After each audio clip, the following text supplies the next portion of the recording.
सोलापूर शहरातील लोकमान्य नगर परिसरात घडलेल्या अत्यंत धक्कादायक घटनेत गंभीर भाजलेल्या नर्गिस फैजान शेख वय 36 यांचा आज मंगळवारी अखेर उपचारादरम्यान मृत्यू झाला आहे। 15 एप्रिल रोजी रात्री 9:30च्या सुमारास ही घटना घडली होती। मिळालेल्या माहितीनुसार आरोपी पती फैजान शेख हा पत्नीच्या सासरी आला होता। घरगुती कारणावरून दोघांमध्ये वाद झाला। या वादातून संतापलेल्या फैजानने सोबत आणलेल्या पेट्रोलची बाटली काढून नर्गिस यांच्या अंगावर ओतली आणि त्यांना आग लावली। आगीत गंभीर भाजलेल्या अवस्थेत नर्गिस यांनी ओरडत घराबाहेर धाव घेतली।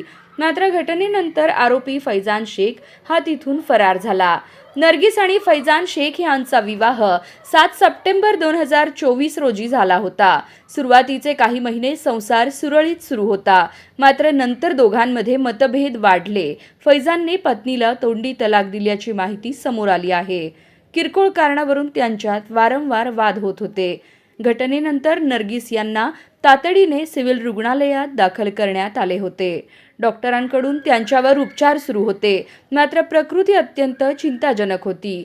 आज अखेर उपचारादरम्यान त्यांचा मृत्यू झाला।